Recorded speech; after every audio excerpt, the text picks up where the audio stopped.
Vamos abrir nossas Bíblias, irmãos e irmãs, no livro de Josué. Estamos dando início hoje a uma série de mensagens no livro de Josué. O alvo é chegar até o capítulo 11. Se no meio do caminho Deus nos mostrar diferente, iremos até o 24, mas o alvo é chegar até o capítulo 11. Não hoje. Hoje vamos começar só uma partezinha do primeiro, tá? Não é tudo de uma vez, não. Josué capítulo 1, do verso 1 em diante. Sucedeu depois da morte de Moisés, servo do Senhor, que este falou a Josué, filho de Num, servidor de Moisés, dizendo: Moisés, meu servo, é morto. Dispõe-te agora, passa esse Jordão, tu e todo esse povo, a terra que eu dou aos filhos de Israel. Todo lugar que pisar a planta do vosso pé, vô-lo tenho dado, como eu prometi a Moisés. Desde o deserto e o Líbano até o grande rio, o rio Eufrates, toda a terra dos heteus e até ao mar grande, para o poente do sol, será o vosso limite. Ninguém te poderá resistir todos os dias da tua vida. Como fui com Moisés, assim serei contigo. Não te deixarei, nem te desampararei. Sê forte e corajoso, porque tu farás este povo herdar a terra que, sob juramento, prometi dar a seus pais. Tão somente sê forte e muito corajoso, para teres o cuidado de fazer segundo toda a lei que meu servo Moisés te ordenou. Dela não te desvies, nem para a direita, nem para a esquerda, para que sejas bem-sucedido por onde quer que andares. Não cesses de falar desse livro da lei. Antes medita nele dia e noite, para que tenhas cuidado de fazer segundo tudo quanto nele está escrito. Então farás prosperar o teu caminho e serás bem-sucedido. Não te mandei eu, não tu mandei eu? Sê forte e corajoso. Não temas nem te espantes, porque o Senhor teu Deus é contigo por onde quer que andares. Meus irmãos, o maior desafio que todos nós enfrentamos nesse mundo é viver como cristãos. As dificuldades são muitas para vivermos de acordo com aquilo que a Bíblia nos diz que os cristãos devem viver. Primeiro, temos um mundo ao nosso redor, que é um mundo hostil, mergulhado na incredulidade, no materialismo,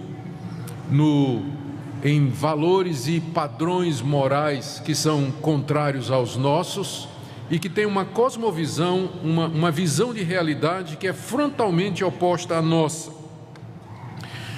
A Bíblia também diz que a nossa luta não é contra carne e sangue, mas contra principados e potestades, contra os dominadores desse mundo tenebroso, contra as hostes espirituais da maldade nos lugares celestiais. Estamos cercados de anjos caídos, demônios que nos atacam, que nos tentam e procuram nos desviar da vontade de Deus. Fora a nossa própria fraqueza, pelo fato de que nós somos pecadores. O medo, o desânimo, a desesperança, a aflição, a paralisia, estas coisas todas nos acometem de maneira que, como eu disse no início, o maior desafio que nós temos é viver nesse mundo como cristãos. Viver a vida cristã em todas as áreas onde nós estamos situados. E para isso nós precisamos constantemente da graça de Deus e do favor de Deus. Ele já nos regenerou, Ele já nos perdoou, Ele já nos deu o Espírito Santo, Ele já nos aceitou, mas nós precisamos viver estas realidades. O que é que significa ser cristão? Que princípios guiam a nossa vida? Como nos orientar no mundo que é indiferente para conosco, uma natureza que não liga para o fato de nós termos fé ou não. A Bíblia nos foi dada, entre outras coisas, para ser o nosso manual nessa jornada.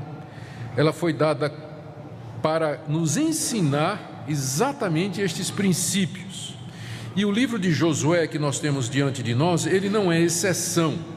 Ele faz parte da revelação de Deus e está aqui na Bíblia porque nos ensina e nos ajuda nessa caminhada que nós temos aqui. Toda escritura é inspirada por Deus e é útil. inclusive o livro de Josué e principalmente o livro de Josué. Esse livro trata de como Deus cumpriu as promessas que fez a Abraão, de que lhe daria uma terra, a sua descendência daria uma terra e daria descanso. Você encontra essas promessas feitas no livro de Gênesis, capítulo 12, capítulo 15 e capítulo 17. O livro de Josué fala de como Deus conduziu os exércitos de Israel a entrar na terra de Canaã, que foi a terra que Deus prometeu, e como os israelitas, sob a direção de Josué, conquistaram aquela terra, tomando-a de 7 povos mais poderosos do que eles e militarmente superiores. Esse é o alvo do livro. Sempre foi um livro muito apreciado pelos cristãos, ele é muito citado no Novo Testamento. Estevão, no seu sermão, no Atos capítulo 7, antes de ser apedrejado, ele foi o primeiro mártir, ele menciona a conquista da terra através de Josué, como sendo mais um ato salvador de Deus. A carta aos Hebreus, em especial, fala de Josué como sendo um tipo de Cristo, fala da conquista da terra e a entrada na terra como sendo uma figura da vida eterna que Deus nos promete. Fala do descanso que Israel teve quando entrou na terra como sendo típico ou simbólico do descanso que Deus nos promete na eternidade. A conquista de Jericó pela fé, derrubando as muralhas, é usado como exemplo de fé lá em Hebreus capítulo 11. Raabe, cuja vida nós vamos ver em breve, ela é citada 2 vezes como exemplo, primeiro de fé em Hebreus capítulo 11 e segundo de obras em Tiago capítulo 2. E as promessas que Deus fez a Josué aqui, no capítulo 1, especialmente nos versos 5 e 6, não te deixarei nem te desampararei, são repetidas e aplicadas para os cristãos lá em Hebreus capítulo 13, versos 5 e 6. Ou seja, Josué é um livro que era bem conhecido dos primeiros cristãos, era um livro que era usado, cujos princípios eram aplicados. E o meu objetivo, quando começo hoje uma série de mensagens sobre a vida cristã baseada em Josué, é exatamente ver o que nós podemos aprender desse livro para nos ajudar a viver como cristãos nesse mundo tenebroso. O texto que nós lemos, Josué capítulo 1, de 1 a 9, é a introdução ao livro, e ele traz em resumo o tema do livro e pelo menos 5 princípios que nós vamos encontrar através do livro e que são repetidos constantemente e que Deus queria que o povo hebreu aprendesse e com certeza queria também que nós como cristãos aprendêssemos também. Nós estamos partindo do princípio, ao tomar o Antigo Testamento e aplicar para nós hoje, eu estou partindo do princípio de que a igreja é a continuação de Israel. A igreja é o Israel de Deus, é o povo espiritual de Deus. Nós somos a verdadeira circuncisão, nós somos os descendentes de Abraão. A aliança de Deus com Israel continua com o seu povo que anda nas mesmas pisadas de fé que Abraão teve. O verdadeiro judeu é o que é circuncidado no coração, a verdadeira circuncisão é a circuncisão de Cristo, é o novo nascimento. O Novo Testamento todo nos fala a respeito disso. É somente com base nisso que nós podemos pegar o que Deus fez com Israel no Antigo Testamento e aplicar para nós no Novo Testamento. Porque há uma continuidade, é o povo de Deus. Deus sempre teve um povo apenas. Essa é a base sobre a qual nós iremos fazer estas exposições. Vejamos então 4 ou 5 princípios ensinados aqui e que são importantes para nós hoje. O primeiro deles é o seguinte: é Deus quem nos dá a vida eterna, bem como todas as bênçãos dessa vida. Observe o que Deus diz a Josué quando lhe aparece depois da morte de Moisés. Ele diz no verso 2: Moisés morreu, levanta-te, passa o Jordão, você e todo esse povo, para a terra que eu dou a vocês. Vocês vão atravessar esse rio e vão para a terra que eu estou dando a vocês. Você vê também no verso 3, quando ele diz: todo lugar onde vocês pisarem, eu dou para vocês, todo lugar que vocês pisarem. Também no verso 6, você vai fazer esse povo herdar a terra que eu prometi dar a seus pais. Então está claro aqui, e esse é o tema central do livro, que a terra era uma dádiva de Deus. A terra era um presente de Deus. Essa possessão da terra foi uma promessa que Deus tinha feito a Abraão séculos antes. Eu já mencionei Gênesis 12, Gênesis 15 e Gênesis 17. Quando Deus fez a promessa de que daria a Abraão e aos seus filhos aquela terra em particular, ela não estava como um terreno baldio, desocupado, mas tinha 7 povos que moravam lá, povos mais fortes e mais guerreiros, militarmente superiores. O livro mostra como Deus, apesar disso, apesar de tudo apontar o contrário, como Deus deu a vitória à nação de Israel, que entrou na terra, derrubou aqueles povos, conquistou aqueles povos e ocupou a terra deles. O livro mostra como Deus fez sinais e prodígios, como Deus guiou Josué estrategicamente, como Deus incutiu medo nestes povos, como Deus apareceu em pessoa a Josué numa teofania, como Deus várias vezes encoraja Josué. O livro não deixa dúvida, a terra era um dom de Deus, era um presente de Deus para o seu povo. A aplicação disso, entendendo que a conquista da terra e a dádiva da terra é um paralelo da terra celestial, do novo céu e da nova terra, o paralelo é que a vida eterna, o estado vindouro que nos aguarda, o mundo futuro que está às portas, ele é um dom de Deus para nós. Deus enviou um outro Josué, que é Jesus, o nome é o mesmo inclusive, para nos guiar até lá.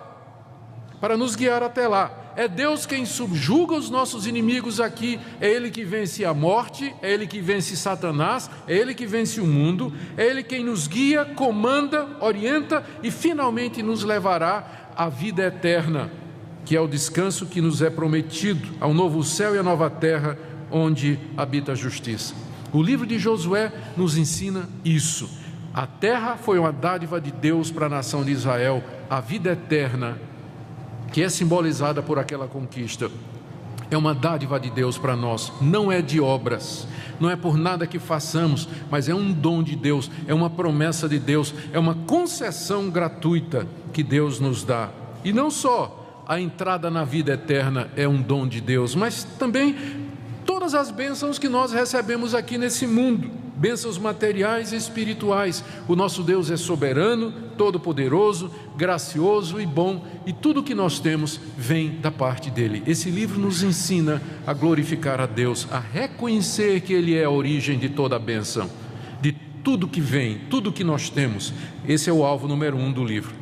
Mas, segundo princípio, o livro também nos ensina que nós temos que atravessar o Jordão.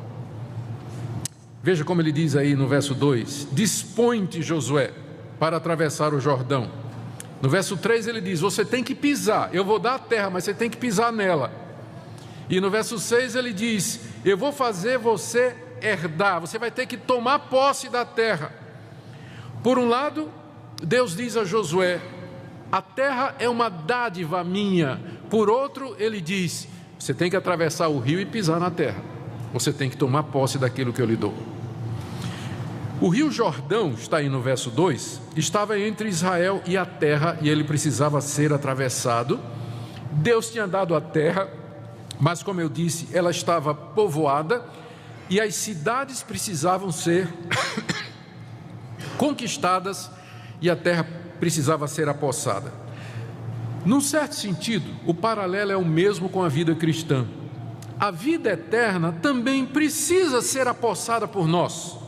É interessante como Paulo, parece que ele estava pensando em Josué, lá na primeira que ele escreve a Timóteo, no capítulo 6, no verso 12, ele diz assim: combate o bom combate da fé e toma posse da vida eterna. Parece Josué, combate e toma posse, só que ele está dizendo aqui da vida eterna. Então, da mesma forma que os israelitas tinham que combater e tomar posse da vida eterna, Deus também, a Bíblia toda, Deus nos fala na Bíblia o tempo todo, de que nós precisamos nos apossar daquilo que Deus prometeu. A soberania, o poder e as promessas de Deus não anulam a nossa responsabilidade, como infelizmente às vezes jovens calvinistas ficam pensando, ou jovens calvinistas que estão descobrindo a graça de Deus, ou crentes antigos que pensam que são calvinistas, imaginam que a soberania de Deus significa simplesmente que nós não vamos fazer nada. Isso não está na Bíblia. Deus abriu o Jordão, mas o povo tinha que atravessar. Deus derrubou as muralhas de Jericó, mas Israel teve que entrar e tomar a cidade. Deus fez o sol parar, mas Israel teve que brigar. Deus prometeu, mas nós temos que nos apossar. Nós somos abençoados com a vida eterna, com as santas promessas, os selos e os sinais do Evangelho, mas nós temos que desenvolver a nossa salvação, tomar posse das promessas de Deus, viver nesse mundo à luz do que Deus nos ensina. A Bíblia está repleta de exortações a respeito disso. Deixa-me citar só uma, lá na 1 de Pedro, capítulo 1, a partir do verso 3 e verso 4, ele diz assim: Deus nos deu suas preciosas e muito grandes promessas. 2 de Pedro 1, verso 4. Deus nos deu suas preciosas e muito grandes promessas. Aí no verso 5 ele diz: por isso, vós mesmos, reunindo toda a vossa diligência aqui é zelo, fervor, associai com a vossa fé a virtude, e com a virtude conhecimento, com conhecimento domínio próprio, com domínio próprio perseverança, com a perseverança piedade, com a piedade fraternidade, com a fraternidade o amor, porque em vós existindo e aumentando estas coisas, fazem com que não sejais infrutíferos nem inativos no pleno conhecimento de Deus. Então, percebendo a sequência, ele começa dizendo: Deus nos fez grandes promessas, por isso, irmãos, associe, vá aumentando. Você tem fé, aumente aí sua virtude, depois o conhecimento e assim por diante. Toma posse.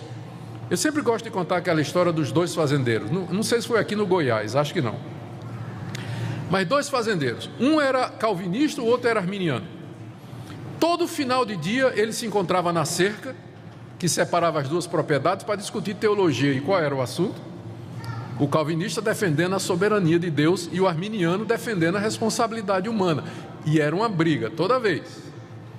Até que um dia o calvinista chegou para o arminiano no final da tarde, olhou para a fazenda do arminiano e disse assim: eu não entendo porque você não acredita na soberania de Deus. Olha que coisa linda, olha esses pastos maravilhosos, esse lago tão muito bem feito, esse gado cuidado aqui, esse capim maravilhoso. E o arminiano disse: você devia ver isso aqui quando só Deus tomava conta.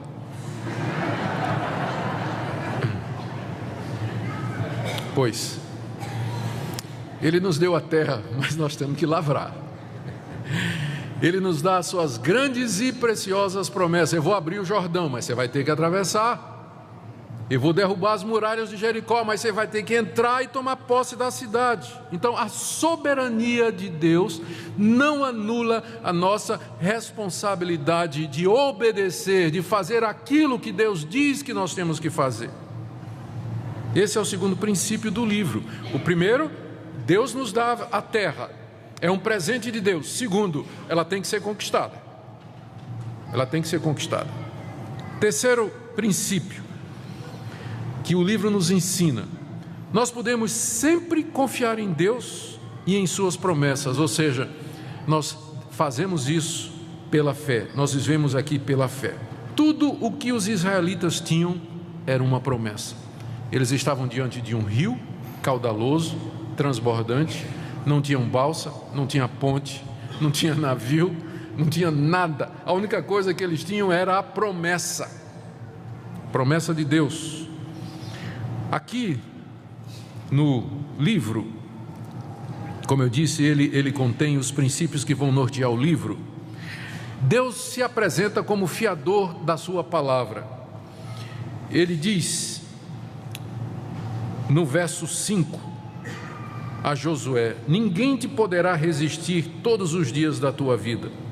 Assim como fui com Moisés, eu serei contigo, não te deixarei, nem te desampararei. E no final do verso 9, o Senhor teu Deus é contigo por onde quer que andares. Essa é a promessa de Deus a Josué: eu vou estar com você, eu serei contigo, onde quer que você vá.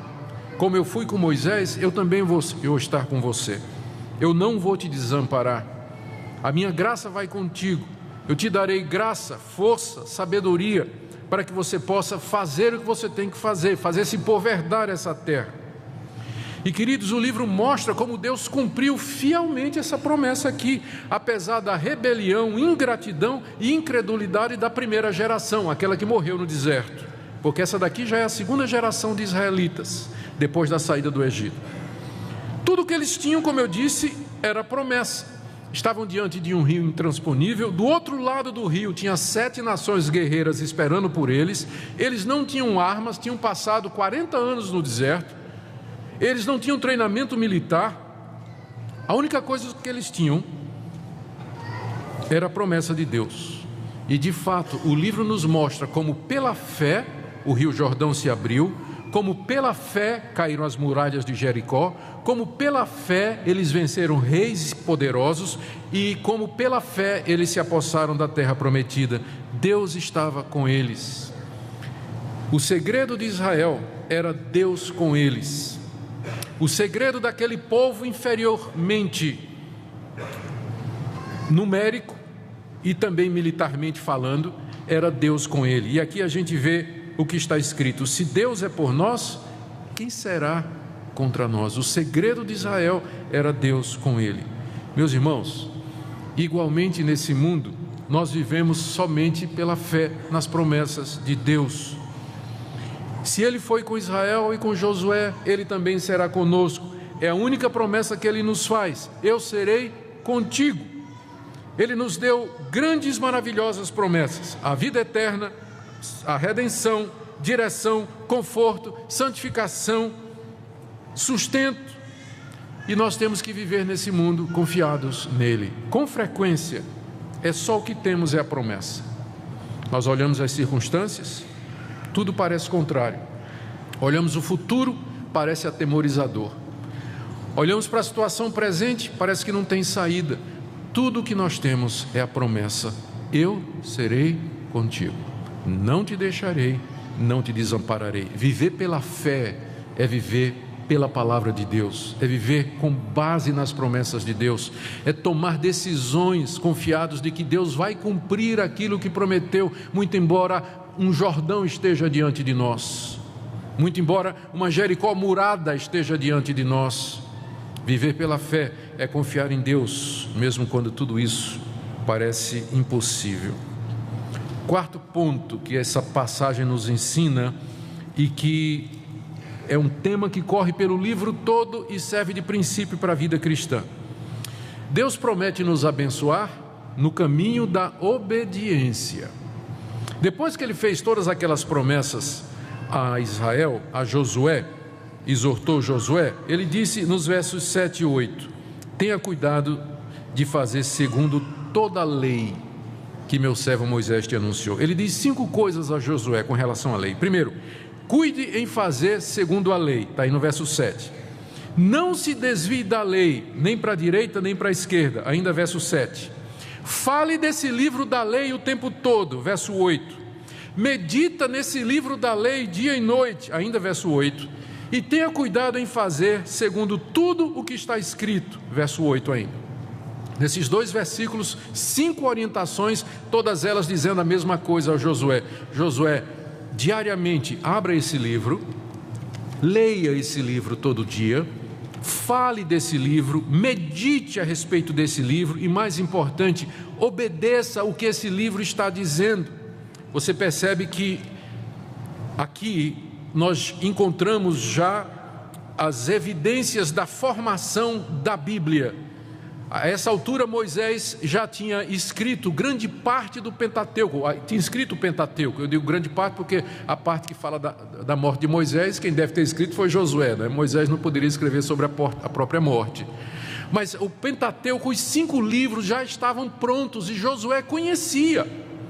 E Deus disse: anda por esse livro, anda por esse livro, vocês percebem que aos poucos Deus vai construindo a Bíblia, fazendo a Bíblia. Mais adiante Josué provavelmente vai escrever sua própria história. Alguns acham que foi o profeta Samuel. Depois os profetas vão escrevendo, Deus vai acrescentando. Cristo vem, os apóstolos escrevem os evangelhos, Paulo escreve as cartas, demais apóstolos escrevem, e aqui tem de fato a maneira pela qual Deus nos fala.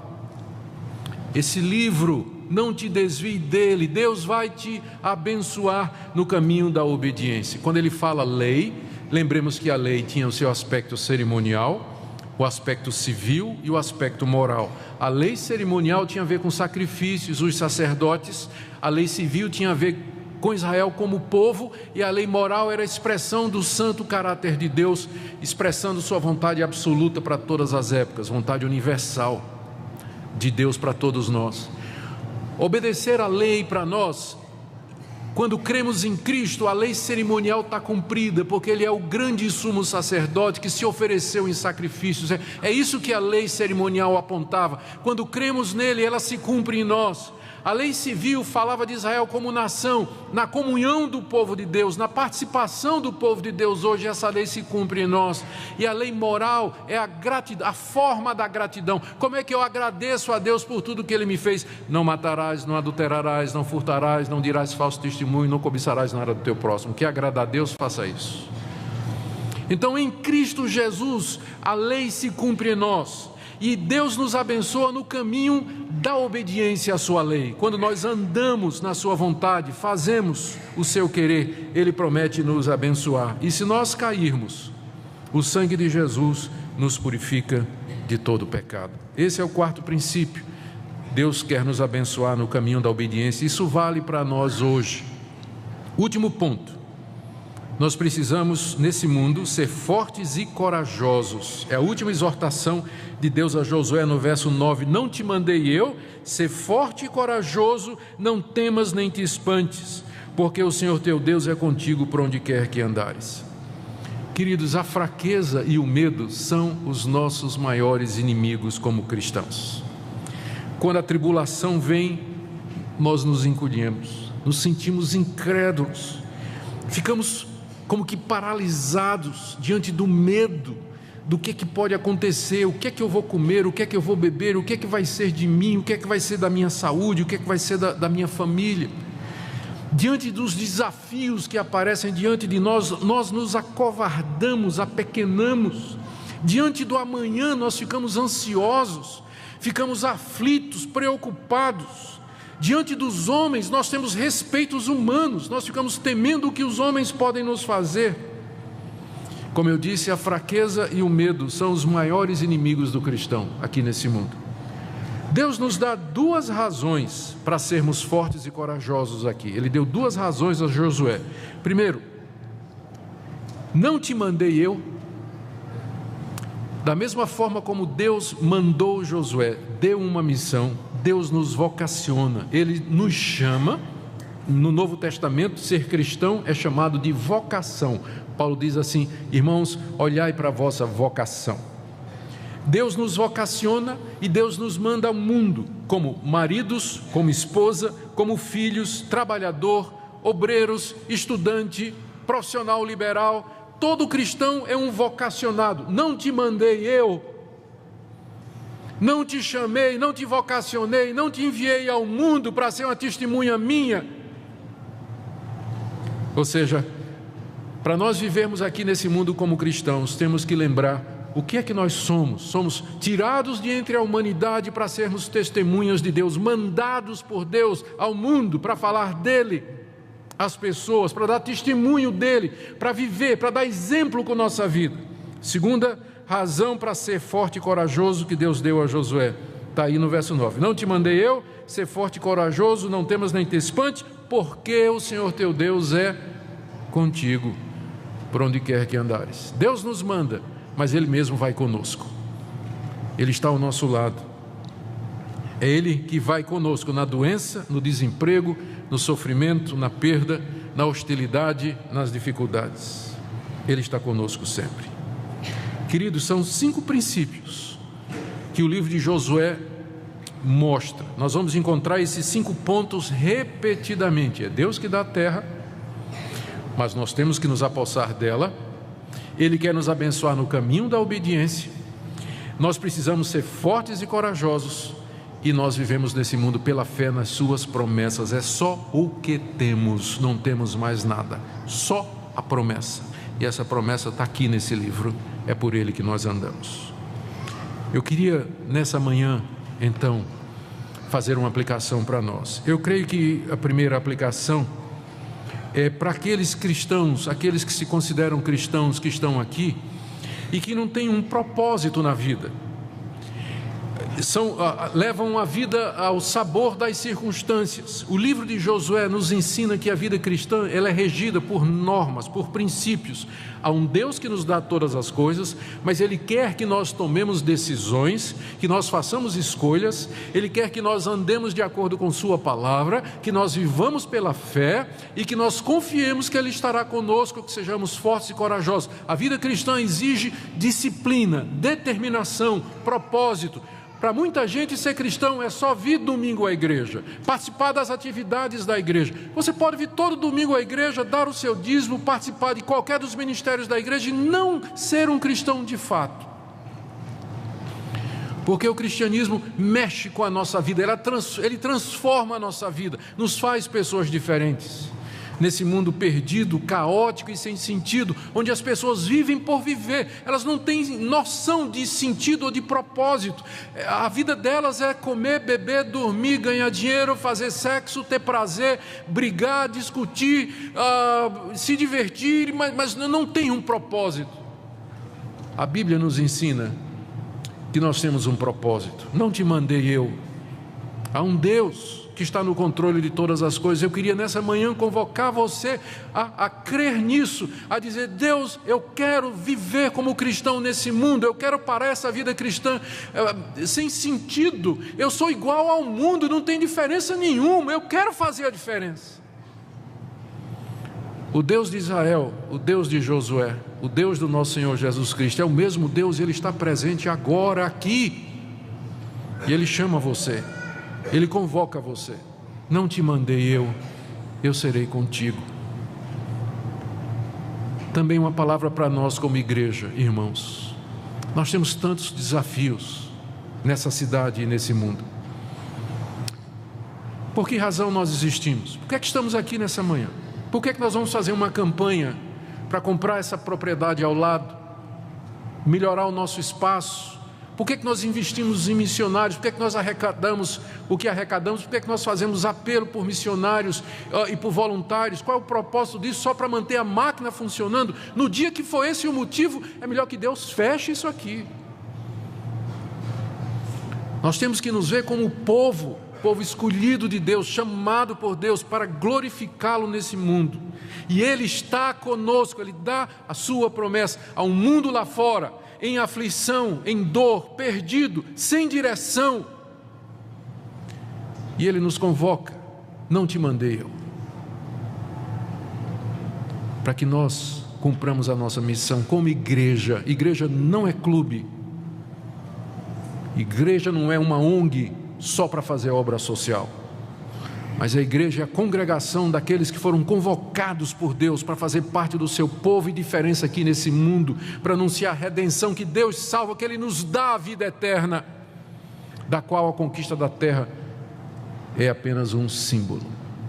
Que Deus nos abençoe nessa manhã, que Ele nos alevante, que Ele renove em nós o desejo de viver para a sua glória, porque não existe outra razão, não existe outro motivo digno de viver que não seja para a glória desse Deus. Fiquemos em pé.